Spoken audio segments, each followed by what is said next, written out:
एक और विषय जो काफी संवेदनशील है मगर उस पर बहुत चर्चा नहीं होती है, वह है अनौपचारिक रिश्ते जो इस सुंदर उम्र में होते हैं, जिसमें हम हैं। अपने बारे में थोड़ी अच्छी बातें कहनी थी। आजकल लोग शारीरिक संबंध बनाते हैं, लेकिन इन रिश्तों में ज्यादा भावनाएं नहीं होती। हम इस विषय पर आपकी आपकी राय जानना चाहते हैं।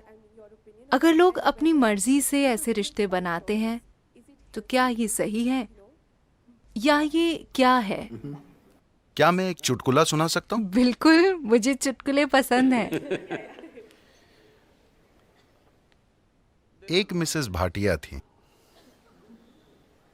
कोई भाटिया तो नहीं है?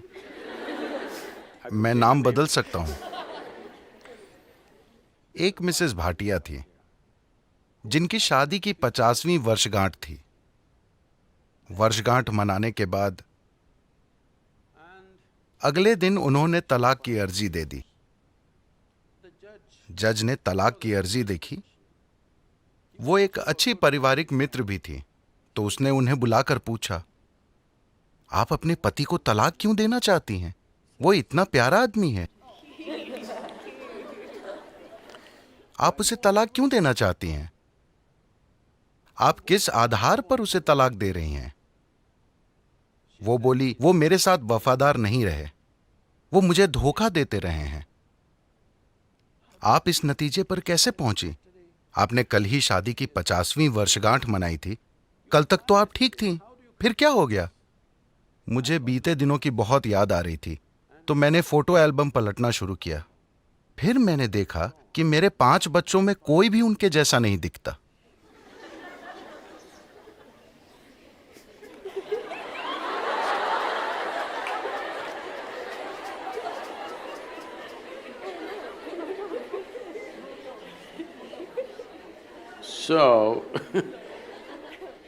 देखिए, अभी क्या आपको याद है कि 10 पीढ़ी पहले आपकी दादी की दादी की दादी कैसी दिखती थी? नहीं, मगर उनकी नाक अभी आपके चेहरे पर मौजूद है। आपके शरीर को याद है, हाँ या ना? आपके शरीर को लाखों साल पहले आपके पूर्वजों की त्वचा का रंग भी याद है, अभी तक वो भूला नहीं है। तो जिसे आप मेरा शरीर कह रहे हैं, वो यादों का एक बहुत बड़ा संग्रह है ना? आपके दिमाग में मौजूद यादाश्त बहुत कम है। आपके शरीर में मौजूद यादाश्त, There is evolutionary. उसमें क्रमिक विकास की यादें हैं, जेनेटिक यादें हैं, कर्म की यादें हैं, व्यक्त और अव्यक्त स्तर की यादें हैं, ढेर सारी यादें हैं। आपको लगता है कि अभी आपको चलना आता है, लेकिन ऐसा सिर्फ इसलिए है क्योंकि आपके शरीर ने वो यादाश्त बनाई है। अगर आपका शरीर उसे भूल जाए तो आप चल नहीं पाएंगे। So इतनी यादें, आप जो छोटी से छोटी चीज करते हैं, आप जानते हैं कि क्या खाना है क्या नहीं खाना है, उसे मुंह में डालना है कान में नहीं। ये सुनने में अजीब लगता है, लेकिन आप यादों के कारण ही जानते हैं। तो आपका शरीर ढेर सारी यादों का भंडार है और वो हर समय यादें इकट्ठी करते रहता है। अगर आप यहां से यहां तक चलें तो 50 अलग अलग तरह की हल्की महकें होंगी। हो सकता है कि आप उस पर ध्यान न दें, मगर शरीर उसे इकट्ठा भी करता है और पहचानता भी है।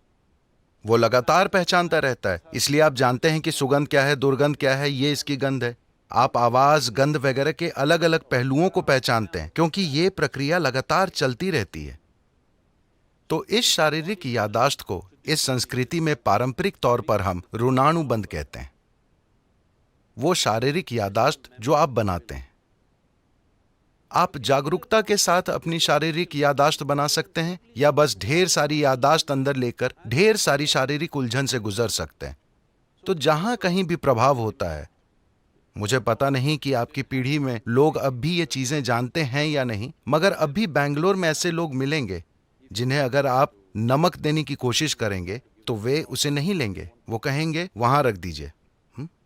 अगर आप उन्हें तिल देने की कोशिश करें तो वो कहेंगे उसे वहां रख दीजिए, क्योंकि उन्होंने कई पदार्थों की पहचान कर ली है जो आसानी से आपकी यादाश्त को लेकर मुझ तक पहुंचा सकते हैं। अगर मैं वो चीज ले लूं, मुझे वो यादाश्त नहीं चाहिए। यही वजह है कि आमतौर पर इस संस्कृति में एक दूसरे को छूना, हाथ मिलाना, ऐसी चीजों से परहेज किया जाता है। हम अपनी ही दोनों हथेलियां मिलाकर नमस्कार करते हैं, क्योंकि हम यादाश्त नहीं इकट्ठी करना चाहते। क्योंकि अगर मैं इसे बस छूता हूं तो ये इसे भी याद रखता है।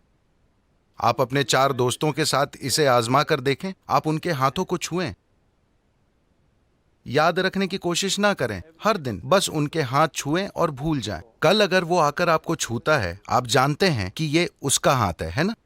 तो शरीर याद रखता है, ये दिमाग में नहीं है। शरीर की यादाश्त होती है, इसे ऋणानुबंध कहते हैं।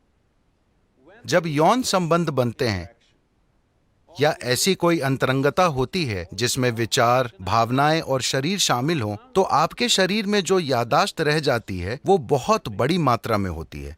इसलिए कहा गया है कि आपको इसे जितना हो सके उतना सरल रखना चाहिए। कुछ दूसरे पहलू हैं जहां कुछ तांत्रिक प्रक्रियाओं में ऐसी चीजें होती हैं। वे सालों तक खुद को तैयार करते हैं ताकि शरीर से इतनी दूरी बना ली जाए कि शरीर कहीं से कोई यादाश्त न उठा पाए। इसे एक साधना की तरह किया जाता है, बेलगाम संभोग की तरह नहीं। so तो सवाल नैतिकता का नहीं है। सवाल ये है कि आप अपने जीवन में अपने साथ क्या करना चाहते हैं। if you want to be in such a way that अगर आप इस तरह जीना चाहते हैं कि आपके जीवन में आपकी भीतरी बुद्धि सबसे प्रबल चीज हो, आपका भौतिक शरीर नहीं, तो आपको शरीर की याददाश्त को जितना हो सके उतना सरल रखना चाहिए। इसलिए सादा भोजन, लोग बिल्कुल सादा भोजन करते हैं। अब भी मैं दिन में 1 बार भोजन करता हूं और भोजन में सिर्फ एक चीज खाता हूं, 10 नहीं। मैं वो चीजें दूसरे दिन खा लूंगा, मगर आज मैं सिर्फ एक चीज खाऊंगा। क्योंकि काफी फर्क आप आजमा कर देखिए, सिर्फ मेरे कहने पर मत जाइए। खासकर जब आपकी परीक्षा का समय आता है, सादा भोजन कीजिए और देखिए कि उससे कितना फर्क पड़ता है। आपकी बुद्धि कैसे काम करती है, आप कितना सतर्क रहते हैं, सब कुछ। तो आप खुद को क्या बनाना चाहते हैं? आप खुद को एक सेक्सुअल सुपरनोवा बनाना चाहते हैं या or no I'm saying कुछ लोगों का ऐसा इरादा हो सकता है, ये उनके ऊपर है। मगर आप अपने जीवन के साथ क्या करना चाहते हैं, ये आपको तय करना होगा। अगर आपने ये तय किया है तो ये बहुत महत्वपूर्ण है कि आप अनजाने में भारी मात्रा में यादें ना इकट्ठी करें, because this will lead to क्योंकि बाद में आप देखेंगे कि आपके लिए शांत और खुश रहना बहुत मुश्किल होगा, चाहे कुछ भी अच्छा हो रहा हो, simply because they क्योंकि शरीर में उलझन भरी यादें मौजूद हैं। जब इसी प्रकृति का कुछ और आता है तो शरीर में उलझन भरी उथल पुथल होने लगती है। शायद आपके दिमाग में यह ना आए, just physically ये सिर्फ शारीरिक रूप से होता रहेगा। तो ये चुनाव आपको करना है। ये नैतिकता का सवाल नहीं है, ये सवाल है समझदारी से जीने का।